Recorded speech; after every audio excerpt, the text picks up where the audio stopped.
Ici Dominique Arsenault, bienvenue à la Grande Ludothèque, votre magazine culturel du jeu vidéo.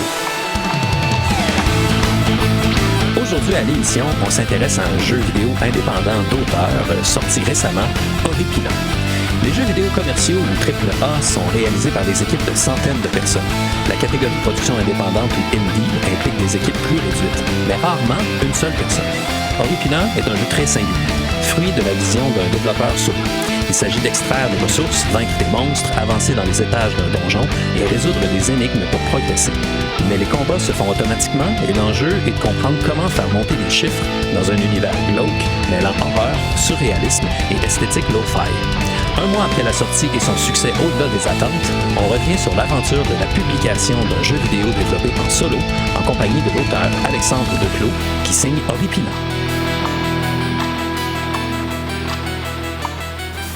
Bonjour et bienvenue à la Grande Ludothèque. Ça fait plaisir de vous retrouver pour une autre édition de votre magazine culturel du jeu vidéo. Je suis en compagnie d'Alexandre Declos. Bonjour Alexandre. Bonjour Dominique. Bienvenue à la Grande Ludothèque. Alexandre est une personne que je côtoie depuis un certain temps déjà. Ça doit faire un an facile qu'on est sur le serveur Discord du Grand Rattrapage.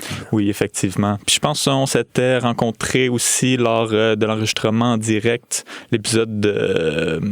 Sur Final Fantasy VII, ouais. Oui, que le Grand Rattrapage avait fait en direct, effectivement, un moment mémorable. Donc, comme je l'ai déjà dit, c'est une communauté qui s'est formée autour du Grand Rattrapage qui me sert un peu de modèle à émuler. Alors, voilà, on est dans ce prolongement-là, puis c'est vraiment intéressant parce qu'à l'époque, tu travaillais sur ton premier jeu vidéo, et là, maintenant, ben, il est sorti, finalement. Oui, c'est ça. Ça a été le fruit d'un travail que j'ai fait au cours de la dernière année. Donc, c'est pas un temps de développement super long. Ça reste quand même assez court, somme toute.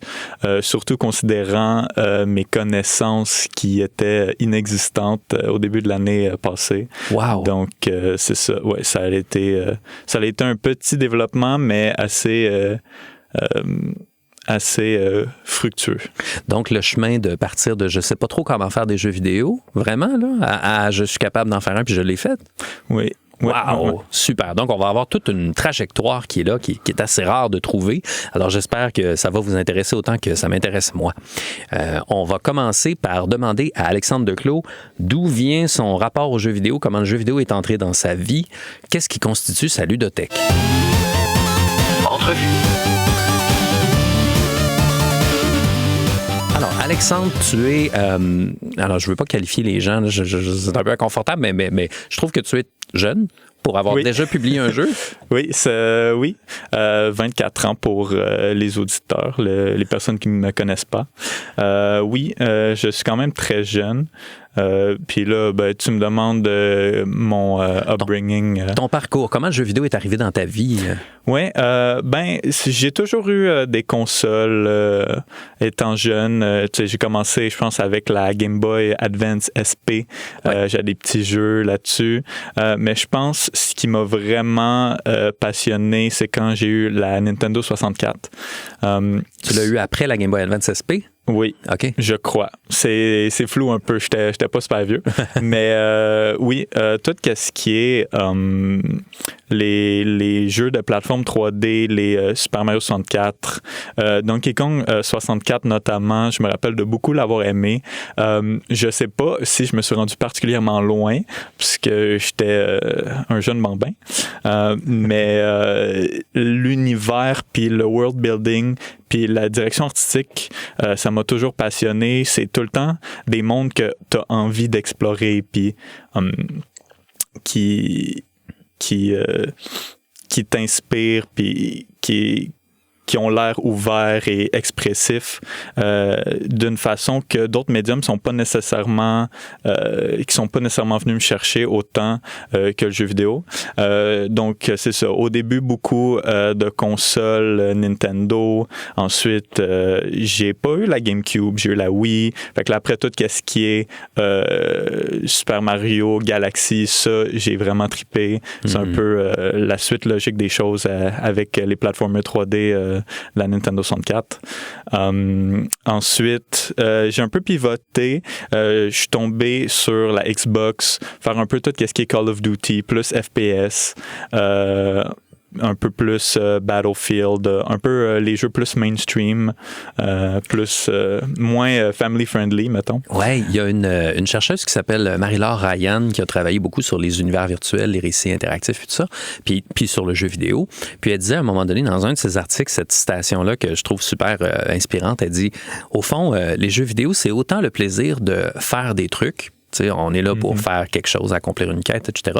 Mais c'est autant le plaisir de faire des trucs que le plaisir d'être là, de se trouver dans un autre espace, un autre environnement, puis peut-être qu'on fait rien de particulier, mais juste découvrir l'espace, l'explorer, le naviguer, c'est un plaisir. Est-ce que tu as l'impression que tes premiers contacts avec le jeu vidéo, c'était des jeux dans lesquels c'était des mondes que tu aimais bien explorer, arpenter, découvrir, puis là, tranquillement, tu t'es mis plus à des jeux multijoueurs, là, c'est beaucoup plus dirigé, là. T'explores pour faire quelque chose. Ouais, ben je crois que oui. Puis je pense que c'est quelque chose que je remarque beaucoup dans la vie de tous les jours. À chaque fois que je vois un artiste ou une œuvre ou une pièce de média qui est beau, qui a un monde intéressant. On dirait que j'ai tout le temps cette volonté-là de vouloir explorer, puis je m'imagine un peu tout le temps, OK, ben à quoi ça pourrait ressembler si on allait à côté de ce building-là ou si on allait plus loin dans ce monde-là. Puis je trouve ça super intéressant. Puis là, récemment, j'ai joué à une démo pour un jeu qui est sur Kickstarter en ce moment. Ça s'appelle Cammy's Quest. C'est comme un artiste indépendant qui fait des visuels un peu lo-fi, années 90. Tout un peu avec des formes primitives, des cercles, des carrés et tout. Puis ça vient chercher un peu cette énergie exploratoire-là comme d'enfant en dedans de moi. Ça, j'ai trouvé ça assez incroyable, le world building puis les visuels, c'est comme exactement ce que je veux faire. C'est comme, je vois tout le temps des œuvres d'artistes qui sont comme, voici un monde, mais tu sais, c'est une image, tu peux pas vraiment l'explorer. Mais là, c'est comme, OK, c'est un monde qui me parle, puis je peux l'explorer, puis c'est comme un peu inspiré des vieux jeux style Nintendo 64, un peu et tout. Fait que ça vient me parler, puis c'est super le fun, puis j'ai bien apprécié la démo. Ouais, l'œuvre d'art dans les arts visuels, c'est comme une fenêtre sur un autre monde, mais dans les jeux vidéo, c'est une porte qu'on peut ouvrir, franchir, puis une fois qu'on est de l'autre côté, on peut explorer, aller voir les coulisses et tout ça, là. Ouais. Puis, comment est-ce que tu as déjà pensé, dès que tu étais jeune, à l'idée que tu voulais faire des jeux vidéo? Ben, je pense que comme tout enfant qui est adepte de jeux vidéo, tu as des pensées genre, ça serait cool, tu sais. Tu as tout le temps des idées de, j'aimerais ça faire tel monde, tel truc. Je me rappelle, là, j'ai des mémoires vivides de quand j'étais plus jeune, je jouais beaucoup à Team Fortress 2 avec des amis d'école. Puis je me rappelle, on s'appelait sur le téléphone, là, sur le landline, puis on jouait pendant des heures, puis c'était bien le fun. Puis je sais qu'il y avait des outils comme Hammer pour l'engin source. Tu pouvais créer des mondes, il y avait des personnes qui créaient des maps pour la communauté quand même assez intéressantes, puis ça nous donnait un peu des idées de si on faisait un monde, ça ressemblerait à ça ou à ça. Puis finalement, bon, ça s'est jamais manifesté parce que j'étais un enfant puis je savais pas comment ça marchait. Mais je pense que j'ai souvent eu plein d'idées puis de volonté de vouloir aller créer des mondes intéressants, mais rien qui s'est fait jusqu'à tout récemment. Là. Puis, à l'adolescence, est-ce que tu t'intéresses à l'informatique et tout ça? Est-ce que tranquillement, tu formules le plan d'aller au cégep en informatique ou c'est quoi, dans le fond, ta trajectoire ensuite? Oui, en fait, moi, j'ai jamais été vraiment sûr de ce que je voulais faire après le secondaire et tout. Mais j'ai somme toute tout le temps été sur mon ordi. Mais depuis très jeune, j'ai beaucoup fait du graphisme. Pas nécessairement des affaires belles. Tu sais, c'est genre des bannières pour des forums un peu de jeux vidéo en ligne. Pas des affaires particulièrement intéressantes ou belles, mais tu sais, juste assez pour que ça me fasse travailler Photoshop et des applications professionnelles comme ça. Donc, ensuite, la suite logique des choses, ça a été d'aller au cégep. J'ai fait un deck en graphisme. Puis c'est un peu là que j'ai appris avec plus de profondeur tout ce qui est les applications Adobe, etc. Mais même avant ça, moi, j'ai skippé un peu un petit bout. Pendant des années, j'ai fait des intros sur YouTube, ce qu'on appelle le motion design ou le graphisme en mouvement. J'ai fait beaucoup de ça dans mes jeunes années, donc aussi c'est une partie du deck, c'est d'avoir des cours en motion design, donc ça m'intéressait beaucoup aussi. Donc c'était un milieu qui me parlait, puis tu sais j'ai toujours été dans l'informatique, dans l'électronique, mais jamais nécessairement en programmation. Mais tu sais la volonté de créer, elle a souvent été là, puis tu sais même je donne un exemple comme ça. Geometry Dash, ça a été un jeu que j'ai quand même beaucoup joué. Là. Je suis à plus de probablement 1500 heures, toute plateforme comptée. Mais c'est un niveau... Tu sais, ça a l'air un peu stupide. C'est un jeu, c'est un cube que tu sautes par-dessus des pics, puis c'est bien simple et tout. Mais c'est quelque chose qui est quand même très expressif parce qu'il y a un éditeur de niveau super puissant, puis c'est le même éditeur de niveau que le créateur du jeu, il utilise pour créer les niveaux officiels du jeu. Ah oui, ça c'est intéressant. Puis on voit que les éditeurs de niveau dans les jeux vidéo, ça a toujours été une porte d'entrée, faire pratiquer le design. Super Mario Maker, c'est comme l'incarnation moderne aboutie de ça. Là, mais... Ça, j'ai eu beaucoup de plaisir aussi à jouer à Mario Maker d'ailleurs. Très bon jeu.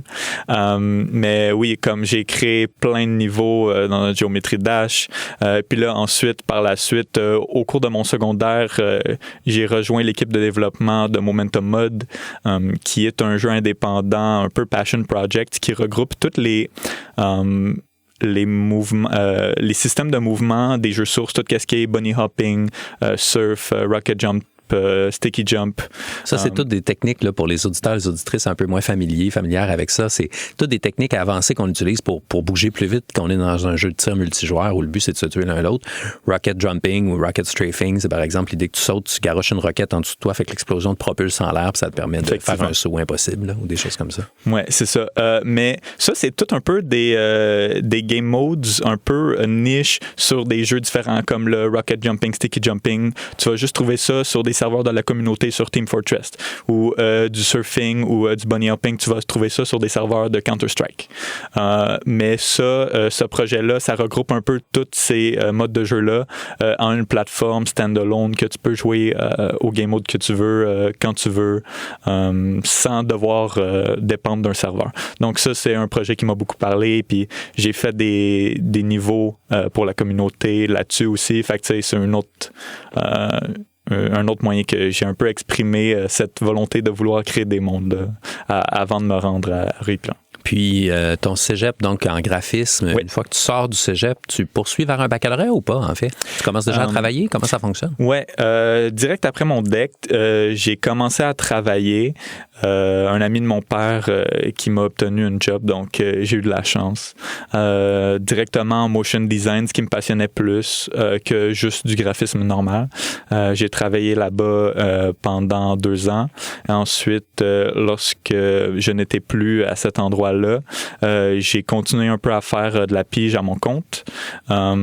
Mais tu sais, c'est quand même très difficile de se partir en pige. Ouais. Il faut que tu aies des contacts, il faut que tu aies du monde qui sache travailler avec toi, etc. Tu es en démarchage perpétuel pour trouver ton prochain contrat, dépendamment un peu comment ça marche. Ben c'est ça. Puis vu que j'avais quand même beaucoup de temps de mon côté, tu sais, même essayer ensuite le marché du travail en ce moment étant ce qu'il est. C'est difficile, on va le dire. C'est très difficile. Tu sais, j'appliquais à des places tout le temps, puis c'était pas fou, là. C'était à peine si je recevais comme une réponse sur 30 personnes que je contactais, puis quand j'en avais ou j'avais des entrevues, puis tout le monde après il te ghost, puis ils te répondent plus, puis c'était un peu démoralisant. Fait que là après je me suis comme justement, c'est ça. Je me suis mis à travailler là-dessus. Puis avec l'aide d'amis qui savent un peu plus ce qu'ils font au niveau programmation, ça l'a beaucoup aidé de mon côté. Ça a été quoi le déclencheur qui t'a fait dire « je pourrais faire mon jeu dans le fond ». Est-ce que t'avais des précédents? T'avais vu des gens qui avaient fait leur jeu eux-mêmes tout seul ou c'était quoi le... Ben, c'est sûr que quand tu vis sur Internet, il y a un peu le zeitgeist des solo devs. Ouais. On pense à Concerned Ape avec Stardew Valley. Tu penses à des Toby Fox avec des Undertale. Tu dis, ben, tu vois, c'est faisable. Puis, Ouais. c'est sûr que ça te donne la confiance. Mais tu dis, OK, mais tu sais, moi, j'ai pas vraiment de connaissances là-dedans. Puis il y en a combien d'autres dont on n'entend pas parler parce qu'ils n'ont pas réussi à faire un méga hit? Ben, c'est ça aussi. C'est sûr que c'est une réalité qu'il faut prendre en compte. C'est-à-dire qu'il y a énormément de jeux qui sortent sur Steam tous les jours. Puis la plupart d'entre eux, on n'en entend pas parler. C'est des milliers dans mon souvenir de jeux qui sortent sur Steam par des dizaines de milliers par année. Je me souviens plus du chiffre, mais c'est complètement fou, là. Oui, ça m'étonnerait pas, là. C'est fou. Mais aussi, faut se dire, la plupart de ces jeux-là qu'on n'entend pas, c'est souvent des premiers projets, des projets hobby, tu sais, des projets que c'est un développeur qui fait ça pour le fun ou... Autrement dit, parce qu'il n'y a pas de filtre à l'entrée sur Steam, n'importe qui peut se créer un compte Steam, payer $100 de frais, publier Exactement. un jeu sur Steam. Ben, il y a rien qui empêche une grosse partie du plancher d'être faite en éponge ou en sable de Mario Bros 2. Là. Il y a beaucoup de planchers dans lesquels il y a peu d'efforts, puis donc ça gonfle beaucoup les chiffres. Là. Ben, c'est ça, exactement. Autrefois, c'était le système Greenlight, que c'était comme un vote de la communauté. Il fallait que tu aies un certain nombre de votes pour être accepté sur la plateforme Steam. Mais il y avait beaucoup d'abus, je crois. Il y avait beaucoup de monde qui s'achetait des votes, puis ils faisaient comme des giveaways. C'est comme, OK, ben je te donne une clé pour mon jeu si tu vas voter pour tel jeu. Ouais, puis ça favorisait le réseautage plus que la qualité intrinsèque des projets, parce que quelqu'un peut avoir un super bon projet, mais vu qu'il n'y a pas toute la démarche de marketing derrière pour rejoindre des gens pour le greenlighter, ben ça fait juste déplacer le problème et ça le règle pas. Exactement. Mais là, c'est ça. C'est rendu Steam Direct que ça s'appelle, mais là, c'est juste un $100 américain qu'il te rembourse, je crois, si tu fais plus de $1000, il te le redonne. Ah oui, donc c'est comme un bet de dire, OK, ben mon jeu va se vendre. Puis c'est aussi pour éviter que ça soit juste n'importe qui sorte comme 10 000 jeux pour le fun sur Steam. Tu sais, ça l'ajoute un minimum d'effort et d'attention aux jeux qu'on met sur Steam. Mais bon, ça l'empêche pas beaucoup de jeux de moindre qualité. C'est pas difficile. Justement, récemment, il y a eu le Steam Next Fest. Je crois que ça s'appelle le NeoFest en français. C'est le festival de toutes les nouvelles démos des jeux qui vont sortir prochainement. Et dans les premiers jours, c'est pas filtré, ils donnent la même chance à tout le monde. Et puis, c'est là qu'on voit vraiment, OK, il y a vraiment comme beaucoup de jeux un peu par rapport. Comme justement, dans ma niche de jeux incrémental, je vois beaucoup de jeux, c'est comme un écran, c'est comme une image générée par IA, tu fais juste cliquer comme une bière générée par IA, puis ça te donne de la bière. C'est comme, OK, c'est comme le minimum pour dire que c'est un jeu incrémental. Wow. Puis ça me surprend personnellement que le monde, ils prennent le temps puis investissent l'argent pour mettre ces jeux-là sur Steam. C'est impossible que ça va marcher. Là, tu sors un produit d'effort minimum, je sais même pas si tu vas faire assez d'argent pour reprendre l'argent investi. Là. Ouais, il y a peut-être des questions de je me bâtis un portfolio, puis là, j'ai l'air d'être un créateur de jeux parce que je peux mettre dans mon CV que j'ai publié 3 jeux sur Steam. Fait que là, hey, j'ai une crédibilité. Puis là, t'espères que les gens iront pas voir c'est quoi la cochonnerie en guillemets que t'as mis sur Steam, là, tu sais. Ouais, ça se peut fort bien. Écoute, je sais pas qu'est-ce qui se passe dans la tête de ces personnes-là. C'est quoi le modèle, là? On sait pas. Ben, c'est ça. C'est comme, dans ma tête, ça fait aucun sens. Mais bon, je leur souhaite le meilleur. Écoute. Puis donc, à partir de ces précédents-là qui existent, puis de la facilité d'accès au marché, tu dis, je pourrais essayer, puis là, tu commences à te renseigner un petit peu plus, puis tu tombes sur, je pense que c'est Godot que tu as utilisé. Exactement. Ben, en fait, pour donner un background, là, je l'explique un peu, j'ai fait un petit devlog au début du développement du jeu, puis je disais, tu sais, ça m'a quand même souvent intéressé de créer des jeux, mais c'est tout le temps un peu nébuleux, c'est tout le temps un peu intimidant. Ben oui, c'est quoi cette affaire-là? Comment ça marche? Ben, c'est ça. C'est comme, moi, je suis quelqu'un de très logique, puis si je comprends pas, j'ai des idées de ce que je veux faire. Ensuite, c'est, OK, comment est-ce que le logiciel marche et comment je peux transmettre mon idée, comment je peux le faire fonctionner avec le logiciel pour que ça me donne ce que j'ai envie que ça fasse. Puis je comprenais pas, tu sais, c'était un peu intimidant. Au début, quand j'étais jeune, j'utilisais genre Game Maker, qui est comme un logiciel qui avait une version gratuite qui permettait de faire des trucs super simples, très peu de code. Puis tu sais, c'est bon si tu es jeune puis tu veux faire des petits trucs, mais quoique, il y a quand même des bons jeux, je pense, qui sont sortis de ça. Ouais, il y en a quelques-uns vraiment de qualité qui sont sortis de ça, mais c'est sûr que le bassin à qui ça s'adresse, c'est des gens qui n'ont pas d'expérience, savent pas programmer, mais avec Game Maker, regarde, ça va être simple, tu sais. Ben, c'est ça, tu sais, c'est aussi, je pense, c'est pour ça qu'il y a un intérêt envers RPG Maker, toutes les solutions clés en main pour des types de jeux spécifiques. Mais c'est ça, j'avais joué un peu avec ça quand j'étais plus jeune, mais tu sais, sans plus.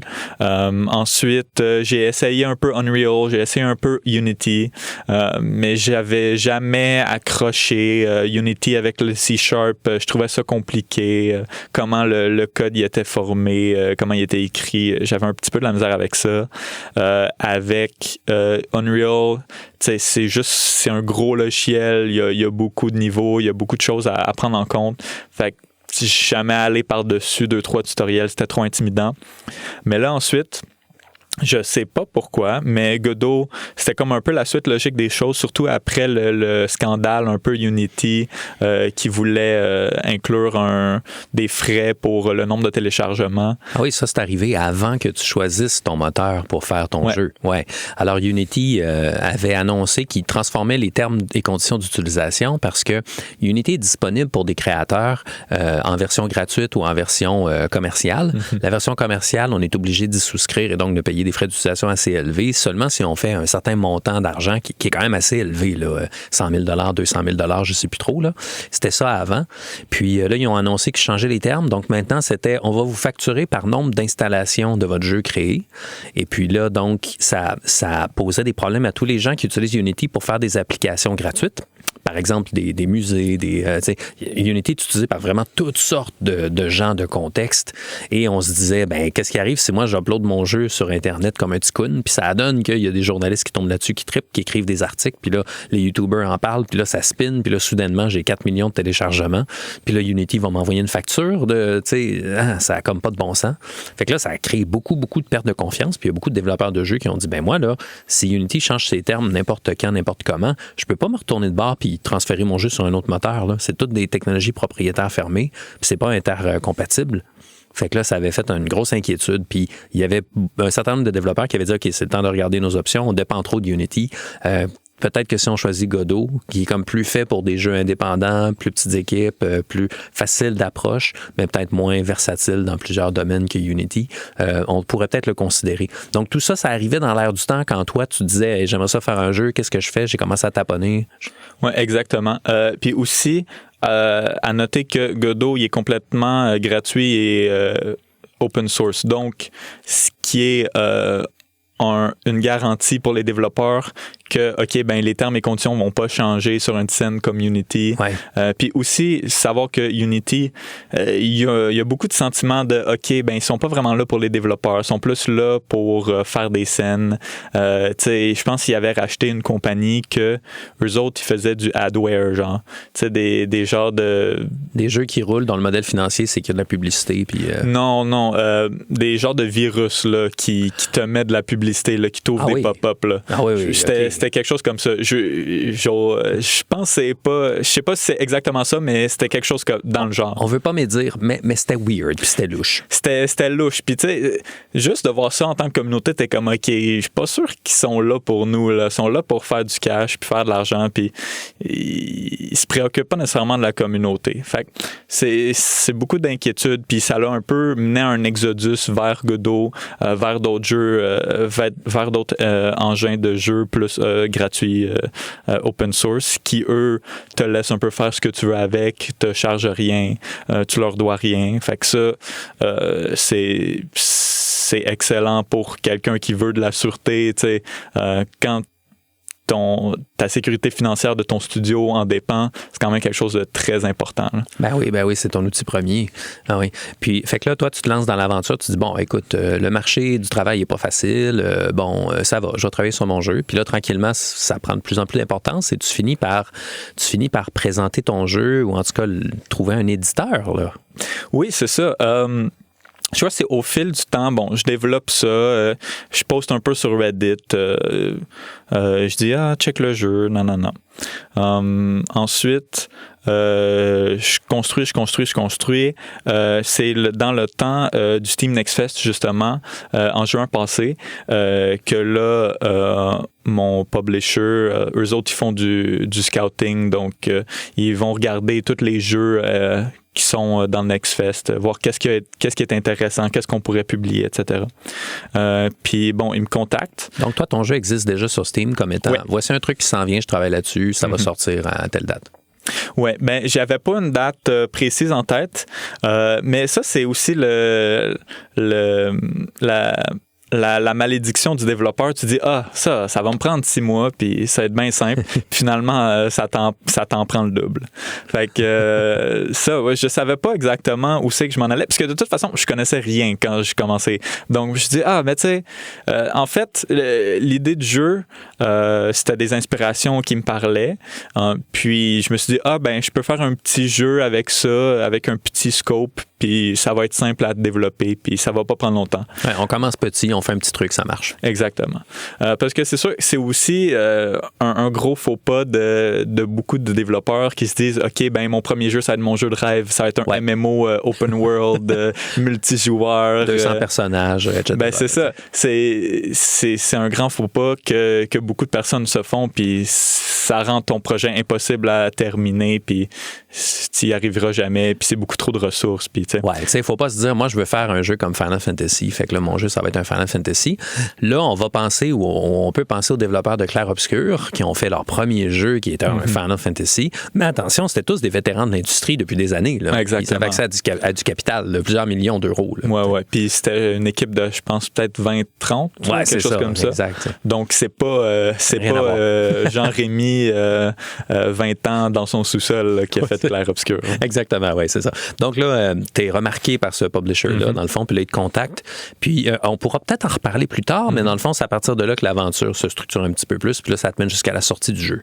Exactement. Okay. Écoute, merci pour ce partage-là. On va faire une description à la première personne de ce que c'est jouer à Horripilant.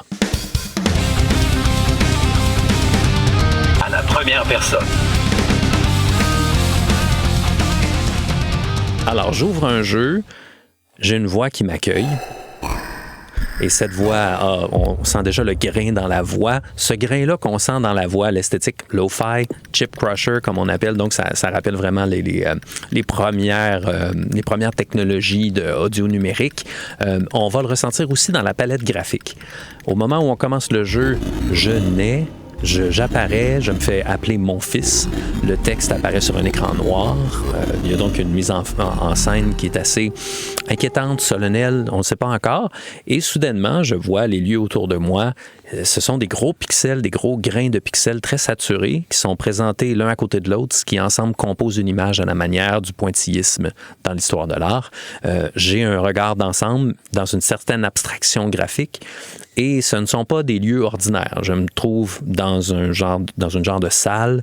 Il y a un feu de camp. On appelle ça le camp. J'ouvrirai un parchemin et à travers le parchemin, je peux aller au magasin et je peux aller chercher des matériaux dans une forêt. Il y a un arbre. Je clique l'arbre, hop, ça me donne du bois. Je gagne des points de bois, des points de bois, des points de bois.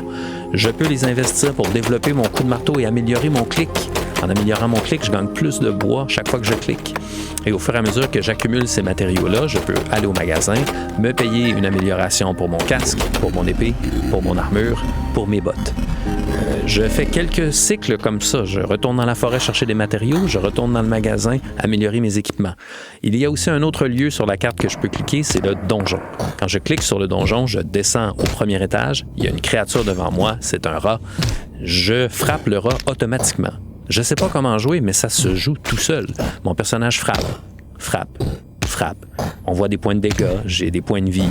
Ma barre de vie descend au fur et à mesure que le rat me frappe. Je tue le rat, un autre ennemi approche, un autre ennemi approche, un autre ennemi approche. À la fin des 10 ennemis présents sur l'étage, j'ai un boss. C'est un rat ou une autre des créatures que j'ai rencontrées jusqu'ici, avec un aspect un peu multicolore, iridescent. Et cet ennemi-là est plus robuste. Une fois que je l'ai battu, on me propose 3 améliorations. Je peux améliorer ma vitesse de frappe, ma force de frappe, la régénération de mes points de vie. Je fais un choix, j'arrive à l'étage 2. Le décor reste le même, les chiffres ont augmenté. Je suis maintenant à l'étage 2, les ennemis frappent plus fort, j'ai gagné des points de vie. À un moment donné, je me fais frapper jusqu'à ce que ma barre tombe à 0 et on m'indique à l'écran noir, texte rouge, tu t'enfuis en rampant, tu as perdu de la viande. Là, je vais comprendre tranquillement que je dois tranquillement bâtir mon extraction de ressources en améliorant mon clic, en recrutant des créatures qui vont extraire automatiquement du bois pendant que moi, je ne serai pas là, mais que je vais être occupé dans le donjon, et tranquillement accumuler assez de bois en augmentant les stocks et l'inventaire et les réserves pour améliorer la quantité de bois que je peux extraire, débarrer la pierre puis le fer, récolter ces ressources-là pour améliorer mes équipements et progresser dans le donjon un petit peu plus loin en améliorant les capacités de mon personnage. Après avoir fait quelques progressions comme ça, je me retrouve coincé parce que les ennemis sont beaucoup trop puissants pour moi. Je ne serais pas capable de continuer. À ce moment-là, je vais visiter le dernier lieu qu'il y a sur la carte, le trou. Et dans le trou, il y a un visage. C'est le visage titulaire qui apparaît sur l'écran Steam, la bannière du jeu, horripilant ce visage. Ce visage me propose, je peux lui parler, lui poser des questions, il n'y a rien qui est clair, tout est ambigu, mais j'ai l'option de renaître. Et renaître, ça implique dépenser des hémalites, des roches de sang, dans le fond, et dépenser mes hémalites pour améliorer mes capacités en renaissant. Et je vais renaître comme ça, un nouveau cycle, au fur et à mesure de mes renaissances, je vais améliorer mon personnage. L'objectif sera de progresser de plus en plus loin dans le donjon, jusqu'à ce que j'arrive au dernier étage, le 1000e. Il y a 1000 étages. On comprend bien que c'est pas des espaces qu'on explore, c'est vraiment une logique de chiffre qui augmente. Au fur et à mesure que j'améliore mon casque, je frappe de plus en plus vite. Donc, ça me permet d'être beaucoup plus efficace pour tuer des adversaires. Parce que si j'augmente mon épée, je leur fais trop de dégâts, ça sert à rien de les frapper pour 200 points de dégâts quand ils ont 20 points de vie. Donc, il faut que j'améliore plutôt la vitesse pour frapper à chaque demi-seconde, par exemple. Et je vais comme ça cultiver ces améliorations-là et passer mon temps à me demander comment j'optimise la chaîne de production de matériaux, les dégâts que je fais, la résistance que j'ai, comment je passe dans les étages, et ainsi de suite. En parallèle de tout ça, il y a une exploration dans le camp. Je peux sortir de la salle principale et accéder à d'autres salles à côté dans lesquelles il y a un esprit qui erre. Il y a un lieu où je peux empaler mon familier pour récolter du sang. Il y a des cercueils que je peux examiner, utiliser un pied de biche pour entrouvrir un tonneau, ramasser une clé, ouvrir une porte. Il va y avoir comme ça un certain nombre d'énigmes et d'autres personnages que je vais rencontrer. Chacun me parle avec des phrases sibyllines, mystérieuses, de drôles de phrases qui laissent planer une impression de mystère. Et à travers tout ça, l'ambiance, c'est qu'on est dans un environnement inquiétant, un peu horrifique, mais surtout inquiétant et étrange, plus que vraiment rempli de jumpscares puis de zombies qui sortent de nulle part pour te faire peur. Voici l'expérience qui vous attend si vous jouez à Horripilant. En rétrospective. Alors Alexandre, j'ai fait un résumé un peu de mon expérience, comment moi je l'ai vécu. J'ai joué une vingtaine d'heures, je crois, ou 18 heures, quelque chose comme ça, à Horripilant, avant d'en voir la fin. Est-ce qu'il y a quelque chose que j'ai pas mis en place que tu souhaiterais préciser peut-être? Non, je crois que tu t'en fais bien la description. Je pense que c'est quelque chose que j'ai vu dans dans quelques reviews que j'ai eu. Il y a eu quelques articles de personnes qui parlent du jeu. Puis je trouve ça un peu dommage parce que c'est difficile de parler d'Horripilant sans en avoir une vue globale, puisque c'est un jeu qui se montre à toi un peu au fur et à mesure. Donc, si tu joues 1-2 heures puis que t'as pas vraiment l'opportunité d'explorer un peu autour, c'est sûr que tu peux te dire c'est un jeu bien simple, puis tu fais des petits combats, puis tu ramasses de la roche, puis du bois, puis c'est bien simple, puis ça laisse à désirer. Oui, il y a des sous-systèmes qui se révèlent en cours de route. Exactement. C'est vraiment ça, je crois, qui fait la force d'Horripilant. C'est vraiment un peu l'histoire, puis l'exploration, puis les petits puzzles qui vont se montrer à toi au fur et à mesure de ton expérience. Puis c'est quelque chose que malheureusement pas tout le monde, c'est quelqu'un qui a comme emploi de faire des reviews de jeux, t'as pas le temps de passer 20 heures sur chaque jeu que tu reviews, il faut quand même que tu sortes ça rapidement. Donc je comprends, mais je trouve ça un peu dommage des fois, je suis comme t'as pas vu toutes les affaires cool que j'ai mis dans le jeu, fait que c'est un peu dur d'en faire une review compréhensive, mais je crois que tu l'as bien décrit. Puis là, pour parler en termes plus techniques, là, tu as un mélange de différents genres, parce que il y a d'abord peut-être le genre le plus, comment je dirais ça, distinctif pour beaucoup de gens, ça va être le auto-battler. Là, le auto-battler, c'est comme l'évolution des auto-clickers. Puis ça, c'est les jeux de clics. Les jeux de clics, on passe à Cookie Clicker, Cow Clicker, qui avait été développé par Ian Bogost, c'est un professeur de jeux vidéo, chercheur en jeux vidéo aux États-Unis. Ian Bogost avait créé Cow Clicker, où est-ce que tu as une vache, tu cliques dessus. 6 heures plus tard, tu peux recliquer sur la vache. Puis là, si tu en parles à tes amis sur Facebook, ça te permet de recruter des gens puis cliquer plus vite ou je sais pas quoi. Là. C'est comme une critique des jeux Facebook où est-ce qu'on faisait rien dans ces jeux-là.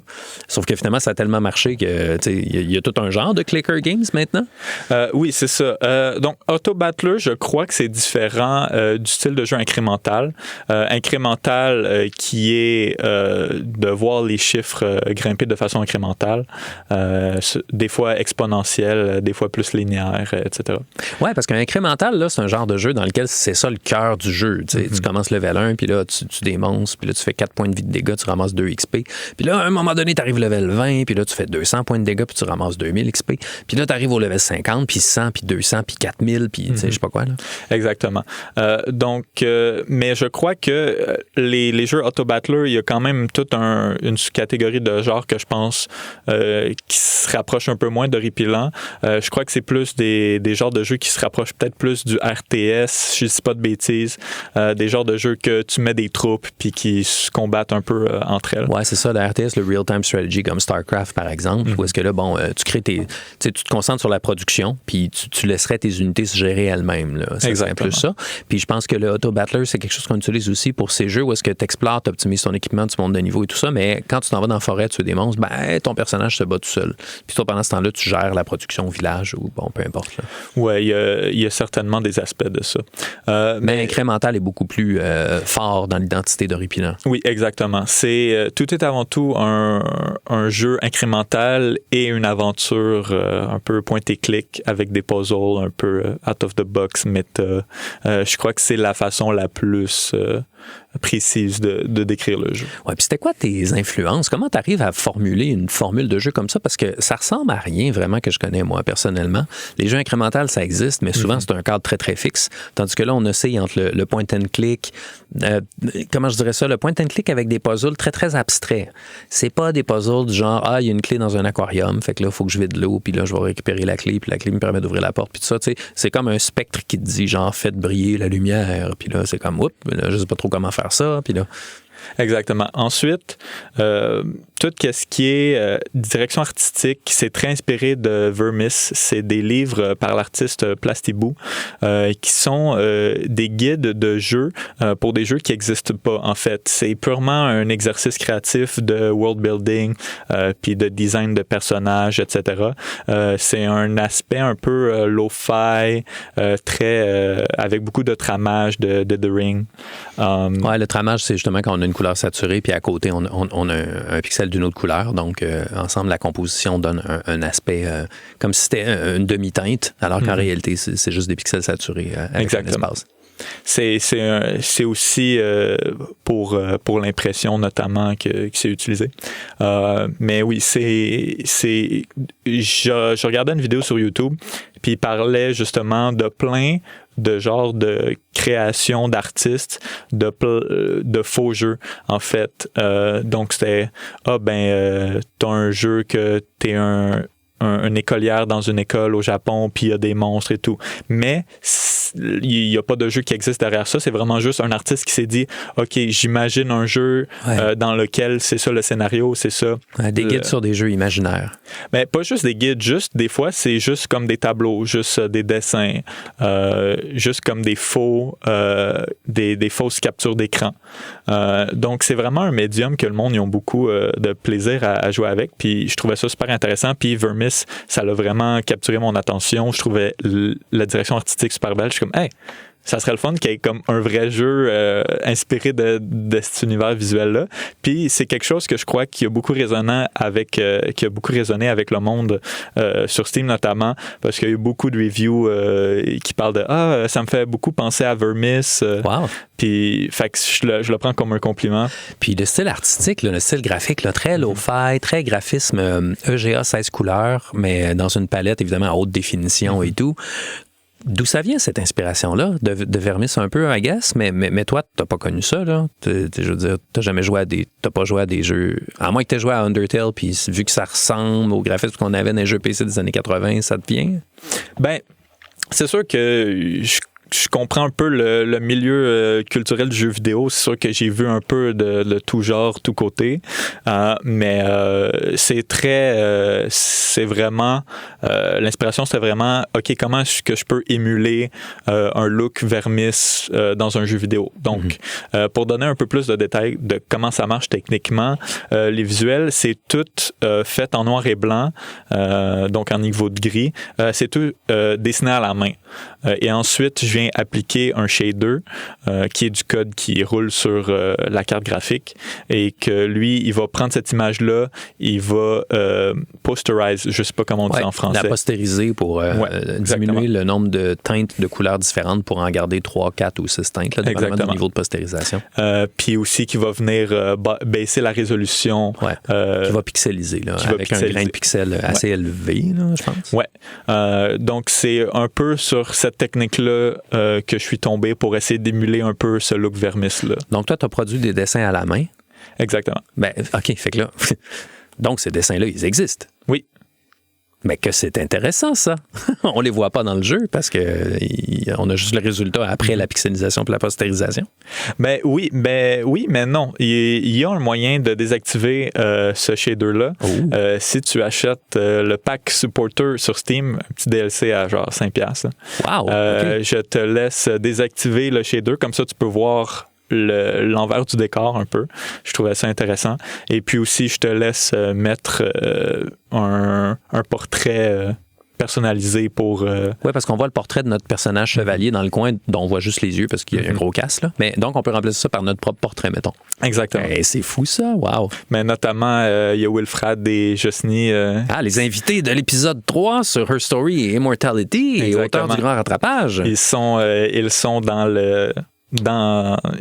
le supporter pack. T'as même pas besoin de les ajouter toi-même. Ils sont dans le pack de base. Gracieuseté de l'auteur, mon Dieu, c'est gentil. On fait un retour donc sur le lancement d'Horripilant. Tu nous disais dans la première heure, Alexandre, que tu t'étais donné, enfin, tu avais pris moins qu'1 an à faire le jeu, finalement, en partant d'un peu zéro, en étant entouré de quelques personnes conseils et beaucoup de ressources en ligne, j'imagine, que tu as consulté pour maîtriser ça. Mais les influences que tu as mobilisées, dans le fond, c'était un bagage qui t'habitait déjà ou est-ce que tu as fait de la recherche plus précise au moment où tu t'es dit, OK, là, je veux vraiment faire un jeu, là, il faut que je me pose la question. Est-ce que c'était déjà clair parce que tu étais déjà habité par un certain nombre de jeux que tu avais vécu? Bien, je crois que je suis déjà habité par un certain nombre de jeux parce que moi, je suis le genre de personne qui resterait à l'affût de toutes les nouvelles, de tous les nouveaux jeux qui sortent. J'ai, je pense, 1500 jeux dans ma librairie Steam. 1500? Quelque chose comme ça. Je pense que c'est 1200. Je ne veux pas dire quelque chose de faux. Là. Mais en tout cas, mon vrai backlog, c'est genre 600 sur Steam. Mais j'ai beaucoup de jeux sur Steam. J'essaie de rester à l'affût de tout ce qui est ça. Puis je joue à beaucoup de jeux de styles différents. J'essaie un peu... Puis ce qui fait un bon game designer, en fait, c'est quelqu'un qui joue à beaucoup de jeux, qui s'en inspire, et puis qui en tire les meilleures parties, puis il dit, si tu joues un jeu, puis tu dis, cet aspect-là, j'aime moins ça. Si je faisais un jeu, je ferais plus quelque chose comme ça, ou j'améliorerais sur certains points. C'est un peu quelque chose qui est comme un peu inné quand tu fais du game design. Donc, d'avoir joué à beaucoup de jeux puis d'avoir beaucoup d'inspirations différentes, je pense que c'est quelque chose qui m'a beaucoup servi. Et les points de départ que toi, tu avais, dans le fond, en piste j'aimerais ça prendre ça, mais faire mieux, ou j'aimerais ça prendre ce bout-là? De un, ma plus grande inspiration derrière le jeu, c'est Candy Box. Candy Box, c'est des jeux qui sont disponibles gratuitement à jouer sur Internet. C'est des jeux incrémentaux qui sont visuellement quand même assez intéressants. Ils sont faits en ASCII. Donc, ASCII qui est une façon de faire des images, des dessins avec des caractères plutôt qu'avec des pixels. C'est ça. ASCII, c'est une table de caractères, donc on va avoir les accents aigus, machin, mais on va aussi avoir des pipes verticales, puis des lignes horizontales, puis tout ça, puis on fait du dessin en alignant les caractères dans une grille qui a de l'allure, puis qui représente quelque chose. Exactement. Donc, ce jeu-là que j'avais un peu joué, un peu, quand même beaucoup, joué quand j'étais plus jeune, c'est disponible gratuitement sur Internet, c'est super intéressant. Puis, qu'est-ce que je trouvais intéressant de ce jeu-là, c'est que, oui, tu as un aspect incrémental, mais aussi, tu as un aspect un peu plus aventure, puzzle. Tu vas explorer un petit village, tu as des petits puzzles. Je pense, à un moment donné, tu as un écureuil qui te demande un truc, puis là, il faut que tu y écrives des réponses à ces énigmes. Fait que j'aimais cet aspect-là, puis aussi, c'est quand même très inspiré de Candy Box, le plus que j'y pense. Okay. Parce que il y a un aspect aussi auto-battler que tu vas upgrader ton épée. Eux autres, ils ont peut-être un peu plus de depth parce que tu as différentes armures qui ont différents effets. Comme il y en a qui font du vampirisme, qui vont aller chercher la vie de l'ennemi. Il y en a qui vont les mettre en feu, etc. Donc là, c'est vraiment un truc où tu vas aller chercher des équipements différents. Puis selon les ennemis que tu vas avoir dans ce petit biome-là, tu vas pouvoir utiliser différents équipements. Principalement, la gameplay loop puis un peu le world building, c'est un peu inspiré de ça. Mais en fait, qu'est-ce que j'aime beaucoup dans beaucoup de jeux indépendants, c'est quand c'est comme un peu des expériences spéciales que tu n'as pas ailleurs avec des set pieces ou qui changent tes expectations. Quand on joue sur les attentes ou quand on déploie des environnements vraiment singuliers, c'est ça? Exactement. Okay. Donc, je pense notamment à des jeux comme Inscription, des jeux comme Tunic, des jeux comme Outer Wilds, des expériences un peu singulières qui font des trucs spéciaux et comme Outer Wilds, c'est l'idée qu'il y a un cycle, puis il faut, dans chaque cycle, progresser pour accéder à une portion du monde, une planète, une énigme, une information, puis là, tranquillement, on finit par comprendre qu'est-ce qui est arrivé à ces personnages-là. Exactement. Ben ça, je nomme ça parce que c'est une de mes inspirations parmi tant d'autres. C'est pas nécessairement une inspiration directe pour Horripilant, mais c'est un jeu qui m'a quand même beaucoup marqué.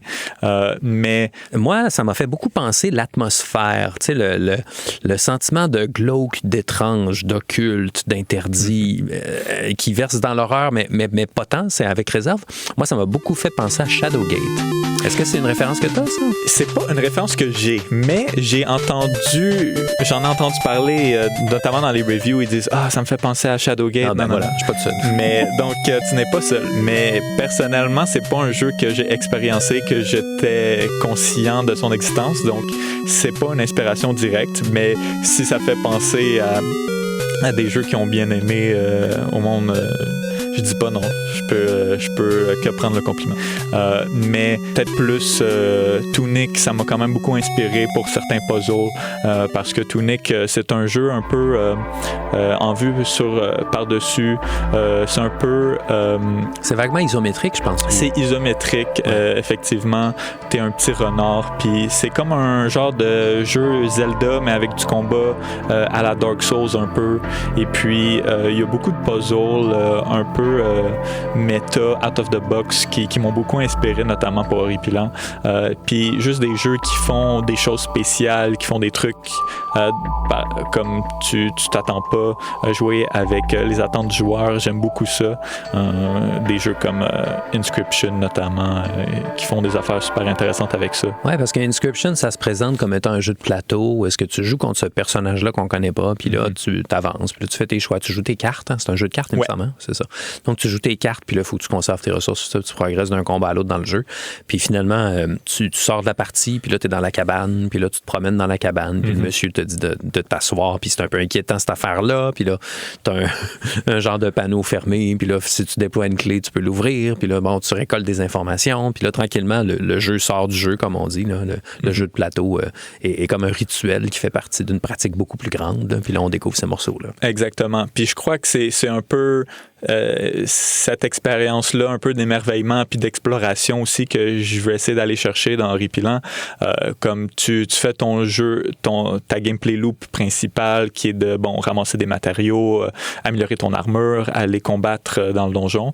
Mais là, ensuite, t'es comme dans le donjon, j'ai trouvé une clé ou un item, puis là, ensuite, tu vas explorer un peu le camp, puis tu vas aller voir, tu vas pouvoir explorer plus de salles, plus de puzzles.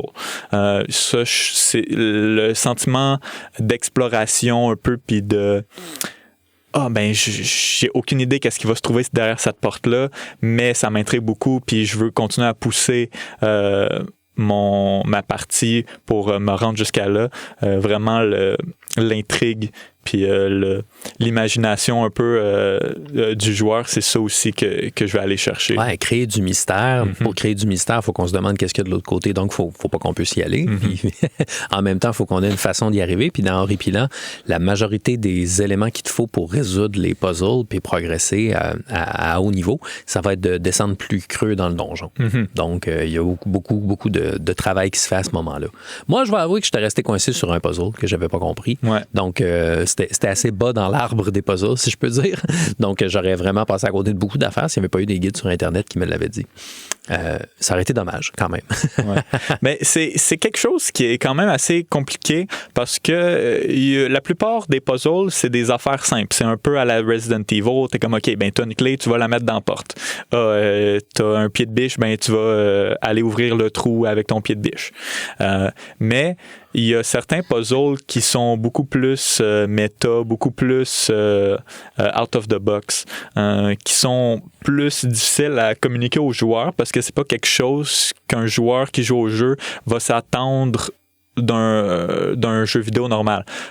C'est-à-dire que c'est pas nécessairement dans les conventions habituelles du jeu vidéo de réutiliser certains aspects de ce que tu utilises comme éléments, par exemple, d'interface de l'utilisateur pour faire certains puzzles.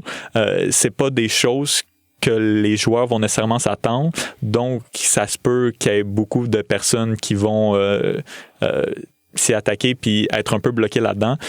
C'est pourquoi, notamment, il y a un personnage dans le jeu qui est là pour un peu te donner des indices, tout en restant, somme toute, vague. Oui, on peut dire ça. Oui. Mais c'est important qu'il reste vague, sinon ça briserait quand même. C'est ça. La ligne est fine entre donner un indice qui pousse le joueur vers la solution puis de donner la solution. Parce que tu veux pas ruiner la surprise pour le joueur, parce que je crois que même si certains puzzles sont un petit peu plus out there, si je peux dire.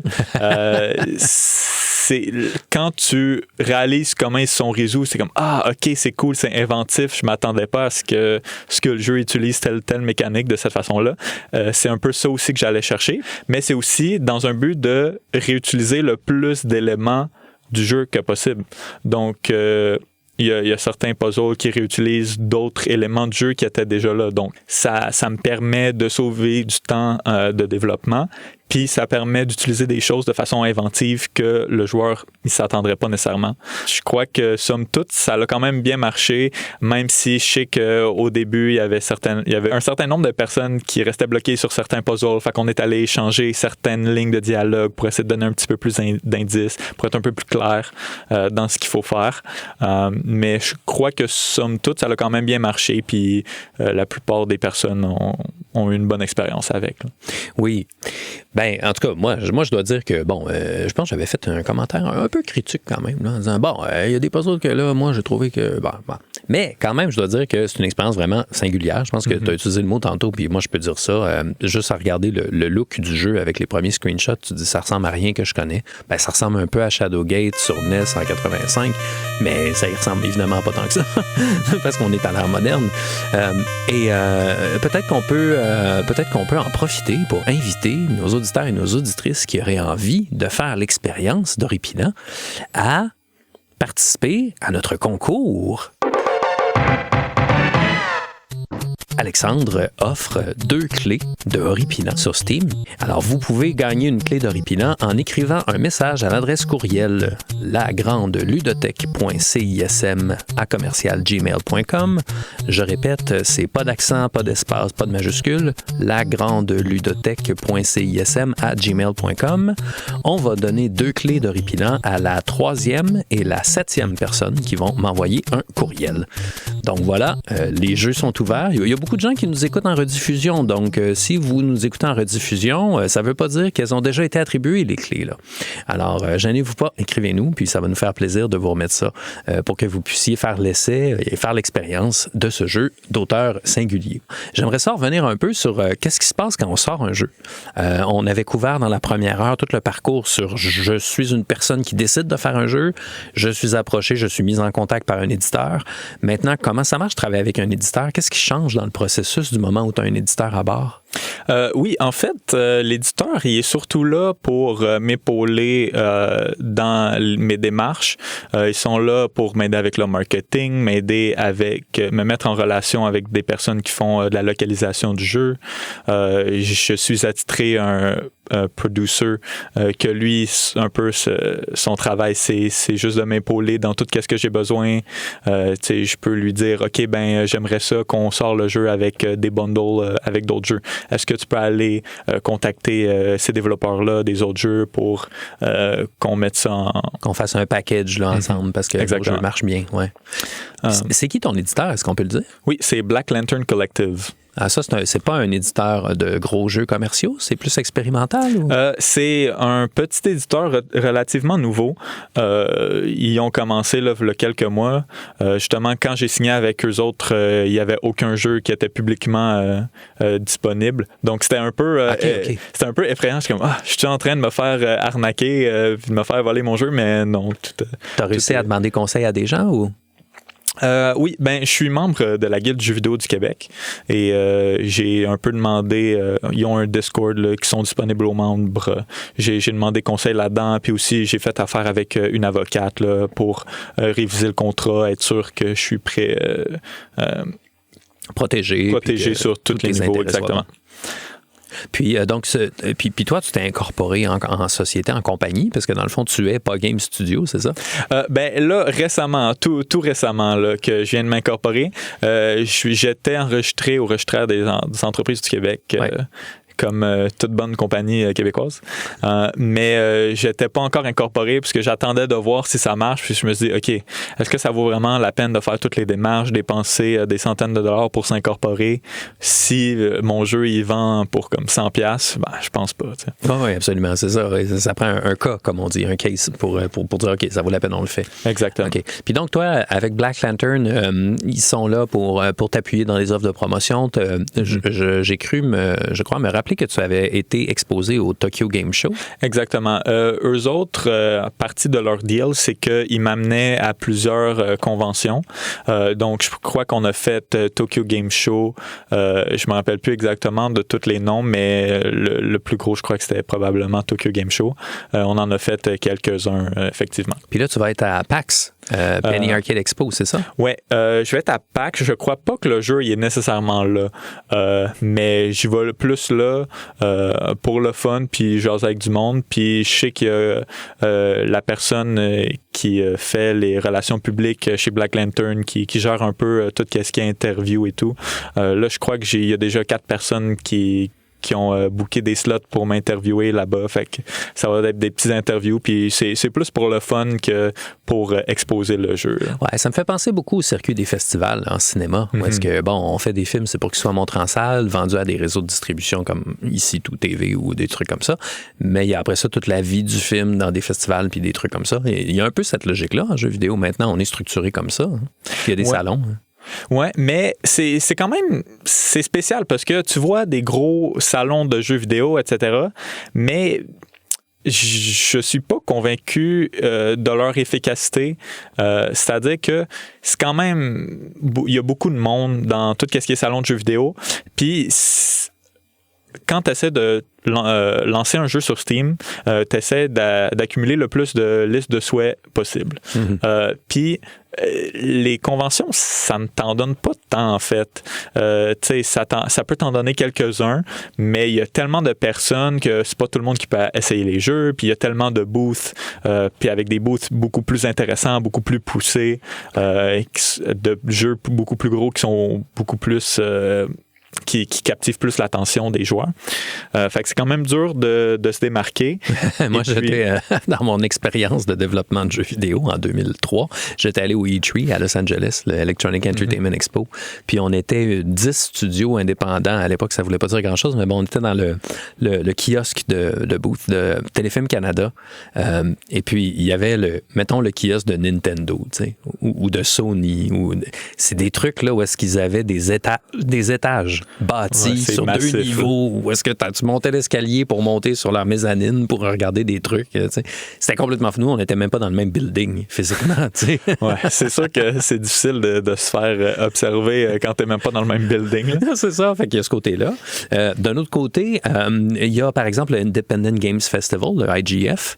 Est-ce que tu vas soumettre ton jeu là? Je ne sais pas comment ça marche. Je ne sais pas exactement comment ça marche. C'est quelque chose que je pourrais probablement discuter avec mon publisher. J'ai pas quelque chose que j'y ai prêté attention pour l'instant. Ouais, okay. Mais tout ça pour dire que c'est quand même assez difficile de se faire reconnaître puis se faire voir dans des conventions comme ça. C'est sûr que ça reste de la bonne visibilité puis ça fait du name recognition. Mais l'affaire qui est le plus intéressant, c'est si il y a de la presse qui viennent essayer ton jeu, puis qu'après, ils en parlent, ils font un article, etc. Là, c'est sûr que c'est ça qui est très intéressant. C'est parce qu'ensuite, c'est posté sur les réseaux sociaux, sur Twitter, sur Facebook, etc. Puis là, après, eux autres, ils ont une audience. Donc, cette audience-là, ils vont lire leur article. Puis là, c'est comme, ce jeu-là, il m'intéresse. Fait qu'on va aller l'ajouter à notre liste de souhaits. Ouais. Je te dirais que c'est plus pour ça que tu fais des conventions que pour le joueur en tant que tel. Ouais, autrement dit, on participe pas parce que ça va nous permettre de faire des ventes puis d'acquérir de la clientèle. On y va parce que ça construit notre capital symbolique, c'est-à-dire que j'étais présent à cet événement-là. Ça, c'est un développeur sérieux. On peut publier des photos et tout ça. Puis en même temps, on a les passeurs de culture que sont les journalistes, les blogueurs. Les blogueurs, mon Dieu, ça a trahi mon âge. Mais bon, tous les passeurs de culture qui peuvent documenter, faire des articles, susciter l'intérêt puis en parler positivement. Ouais, OK. Puis après ça, t'as le fameux lancement qui arrive, là. Ça, c'est toi qui décides à moitié. J'imagine ton éditeur, il dit, ça serait bon de sortir à tel moment. Il y a une fenêtre, il y a de la stratégie, là. Ça a été un peu fait. La sortie elle a été un peu plus compliquée parce que on a participé au Horror Game Awards, qui est comme une sortie une remise de prix pour les jeux vidéo d'horreur spécifiquement. Puis il y avait des slots un peu d'annonces que tu pouvais payer pour être inclus. Et eux autres, pour être inclus, ils voulaient comme une nouvelle exclusive sur ton jeu.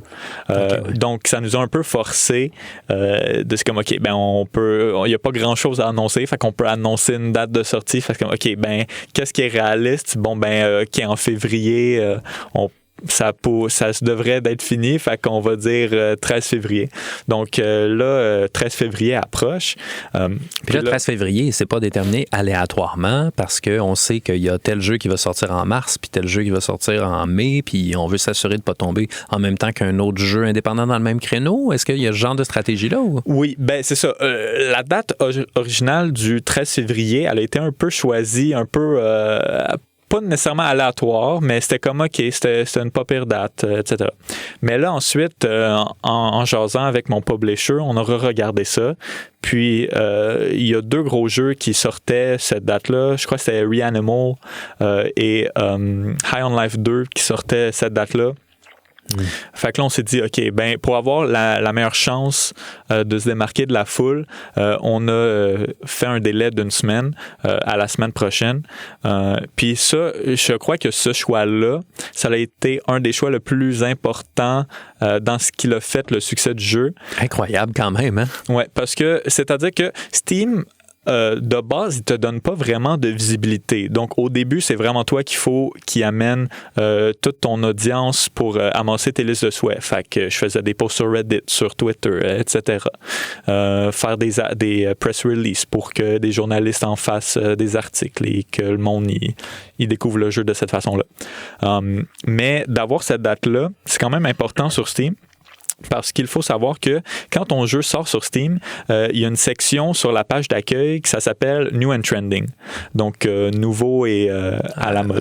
Oui, c'est ça, en vogue. Là. Ouais.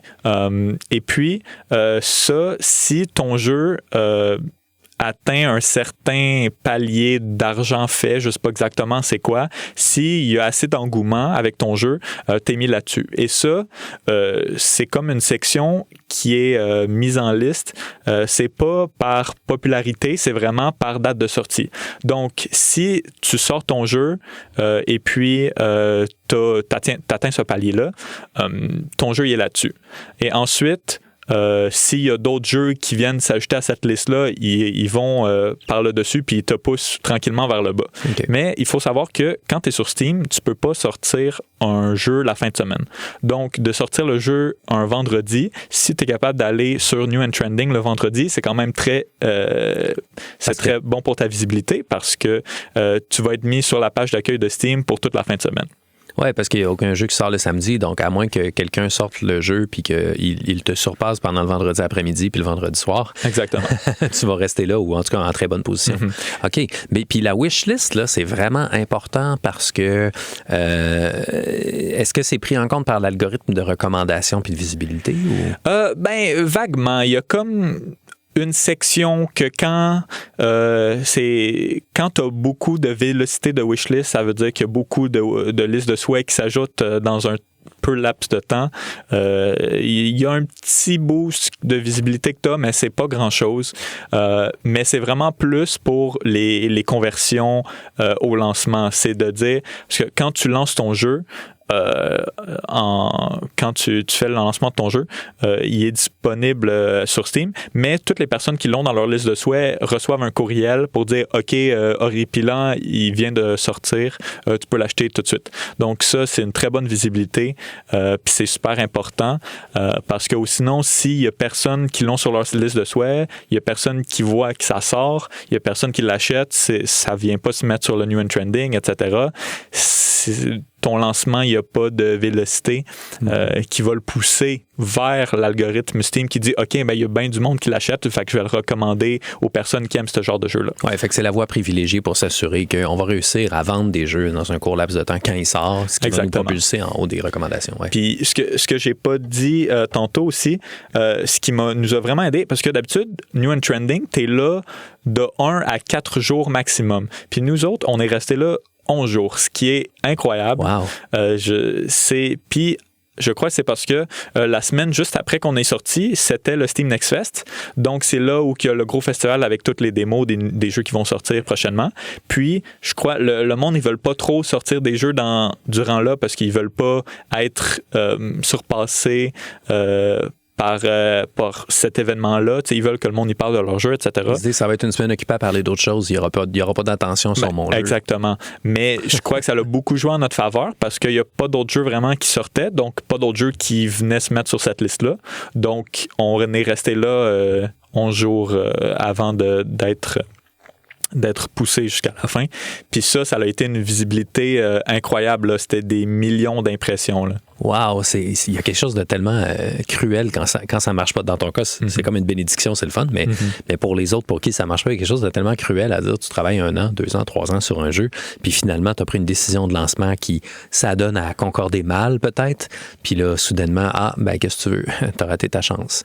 Ouais, c'est quand même un grand lancer de dés, là. C'est quand même difficile. J'ai été extrêmement chanceux, puis je peux pas remercier assez toutes les personnes qui ont supporté le jeu parce que c'est tellement un gamble quand tu sors un jeu vidéo.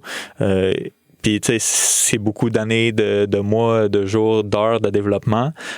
Si ça marche pas, c'est comme, tough luck, meilleure chance la prochaine fois. Oui, il va-tu en avoir une prochaine fois? J'ai-tu le goût de revivre ça? Malheureusement, pour la plupart des studios, il n'y en a pas de prochaine fois. Les statistiques, je crois que je pense qu'il y a plus que la moitié des personnes qui créent un jeu vidéo qui n'en créent pas un deuxième. Donc, c'est vraiment difficile, puis il faut vraiment se démarquer, puis avoir une bonne stratégie de lancement, puis avoir beaucoup de listes de souhaits pour avoir cette vélocité-là minimale qui va vraiment te pousser à être recommandé partout. Parce que sinon, si tu lances ton jeu puis tu as peut-être 200 wishlists, ça va pas te donner assez de vélocité pour te lancer sur l'algorithme, entre guillemets, Steam. Ben oui, oui, absolument. Puis parfois, les artistes ou disons les gens qui sont extérieurs au milieu, qui regardent ça d'un œil extérieur, se disent « Wow, mais moi, je fais le jeu, puis après ça, je suis obligé de payer un éditeur. Puis cet éditeur-là, ça en met plein les poches.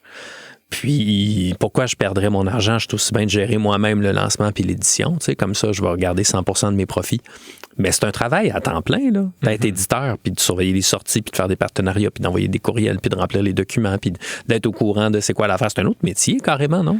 Oui, c'est quand même beaucoup de travail, mais somme toute, moi, je crois que mes prochains projets, je vais essayer de les self-publish, là, comme on dit. Non, et les auto-éditer toi-même, ouais. Parce que je suis quelqu'un qui est extrêmement perfectionniste, puis tout qu'est-ce que je veux avoir un droit de regard puis une vision globale puis d'être dans un peu toutes les sphères du développement du jeu puis de la mise en marché. Parfait. Hey, question, mise en marché. La description sur Steam commence avec « Tuez votre Dieu ». Oui. Slay your God ou kill your God, je sais pas. Kill your God. Kill your God. C'est quand même fort, là, comme façon de décrire un jeu. C'est toi, ça, qui a décidé de faire ça, ou c'est ton éditeur qui a regardé plusieurs propositions puis qui a dit « Il me semble que ça marcherait bien ». Ben, c'est mon éditeur qui a voulu ajouter, apposer cette première phrase-là. Avant, c'était, je crois, juste le reste de cette description-là. Il n'y avait pas de petits hooks comme ça. Ouais, ça marche, je dois dire. Ouais.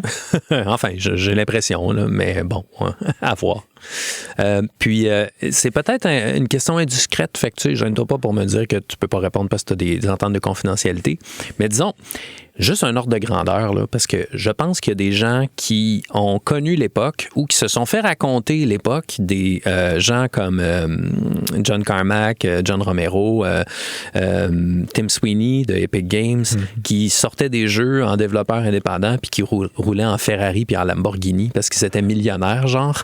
Mais ça, c'était l'Eldorado de l'âge d'or là, des premiers éditeurs eux-mêmes là, sur PC. Là, on est quand même... Est-ce qu'on vit de son jeu? Ben, je suis content de dire que ça a payé pour mon année de développement puis ça en paye pour 2 autres, par exemple. Ah, t'es capable d'avoir assez de retour pour avoir un salaire qui te permet de vivre? Exactement. Pendant quelques années, wow! Donc là, je peux parler de chiffres. Moi, ça me dérange pas. Je suis très à l'aise avec ça. Je crois, somme toute, c'est à près de 300 000 $ US que ça l'a généré sur Steam. Mais ça, c'est avant les 30% de mémoire qui va à Steam. Puis, C'est ça. Il y a 30% qui vont à Steam. Mon publisher, il prend un certain pourcentage. J'ai mon compositeur que je lui paye un certain pourcentage. Ouais, pour la musique, parce qu'on parle de jeux solo, mais bon, il y a quand même quelqu'un pour la musique. Puis est-ce que c'est ton seul collaborateur ou? Non, il y a lui qui m'a beaucoup aidé pour le sound design puis la musique. Il a fait un job phénoménal. Puis là, justement, petit scoop. On travaille sur des vinyles puis des CD, fait que ça devrait sortir dans pas trop longtemps. Pour qu'on puisse écouter Horripilant. Ouais, exact. Puis c'est de la super bonne musique, super cool. Puis ça l'ajoute beaucoup aussi au world building, puis je peux pas demander mieux de ce qu'il a fait. Moi, je décrirais ça Dark Ambient Dungeon Synth. Ben, c'est ce que j'entends. Moi, c'est pas le genre de musique que j'écoute typiquement, mais c'est ce que j'entends. Puis le monde, ils ont l'air beaucoup d'aimer. Tu vois dans les reviews Steam, c'est comme j'ai beaucoup aimé le sound design, puis la musique. Ouais. Fait que t'as cette portion-là qui va à lui. Ouais. Puis bon, ben ensuite, il y a les impôts, etc. Fait que moi, j'ai à peu près j'ai moins que 50% des revenus qui me revient à moi. Donc, c'est pas, malheureusement, je garde pas... c'est pas 300 000 US dans tes poches. C'est pas 300 000 US dans mes poches, malheureusement. Mais c'est quand même un montant. Mais c'est quand même un montant considérable. Là. C'est là qu'on voit que faire des jeux en solo, ça change complètement la dynamique, parce que si vous avez 4 ou 5 personnes à faire un jeu, ben là, le seuil pour être capable d'avoir un salaire pour au moins un an et demi pour faire un autre jeu, ben, tu le multiplies, c'est pas compliqué. Ben, c'est ça. Si j'étais 2, 3, 4 personnes, ben, le succès que j'aurais, ça serait un succès moindre parce que c'est comme, OK, ben, on se paye pour comme 9 mois de salaire, genre. Fait que ça aurait été peut-être moins intéressant. Fait que ce qui est bénéfique de travailler en petite équipe, c'est que tu gardes une plus grosse partie de la tarte. Oui. Puis au niveau donc des comment je dirais ça, dans l'optique de conclure cette entrevue autour de Horripilant, qu'est-ce que tu souhaiterais aborder dans d'autres jeux? Qu'est-ce que tu es content d'avoir réussi à faire dans Horripilant? Puis qu'est-ce que tu aurais peut-être voulu faire que tu n'as pas réussi à faire? Quelle est la suite? Est-ce qu'il va y avoir un Horripilant 2? Ben, j'ai pensé à faire un spin-off, mais je sais pas si ça va se faire. Horripilant, je suis quand même content de ce que j'ai créé. Tu sais, je pense, si j'étais pour le refaire, je pense que j'engagerais un artiste plus temps plein. Je crois que je l'ai pas mentionné tantôt, mais un autre de mes collaborateurs, j'ai travaillé avec un artiste qui m'a aidé à faire les designs de certains, des ennemis et certains personnages que tu rencontres. Si j'étais pour faire un Horripilant 2, je crois que j'ajouterais plus de lore, je rentrerais l'esthétique encore plus poussée avec un artiste qui fait vraiment, qui se spécialise vraiment là-dedans. Puisque aussi, tout ce qui est environnement, c'est un peu fait avec les moyens du bord. Moi, je suis pas super bon en dessin, donc c'est vraiment comme des scènes que j'ai faites en 3D dans Blender puis que j'ai dessiné par-dessus, tu sais, pour garder toutes les lignes de fuite, etc., pour que ça fasse du sens. Oui. Donc, moi, ce que j'espère explorer dans d'autres jeux, je veux faire des expériences un petit peu uniques, tu sais, continuer à faire des jeux avec des set pieces qui vont un peu à l'encontre des attentes des joueurs, qui explorent un peu des trucs que l'industrie du jeu vidéo plus AAA, tu sais, ils ont moins le goût d'explorer. Oui, ben c'est tout à fait dans l'optique, je pense, puis un des territoires sur lequel le jeu vidéo indépendant a un ascendant, une mainmise, une contribution à faire, c'est justement d'aller là où les autres qui sont bien établis ne vont pas. Alors, c'est tout pour cette semaine. Merci d'avoir été là à la Grande Ludothèque. Merci, Alexandre, pour ton passage. Merci, Dominique. Alors, on se reverra peut-être pour la suite du projet. En attendant, on vous invite à participer à notre concours si ce n'est pas déjà fait pour avoir la chance de gagner une clé d'Horripilant.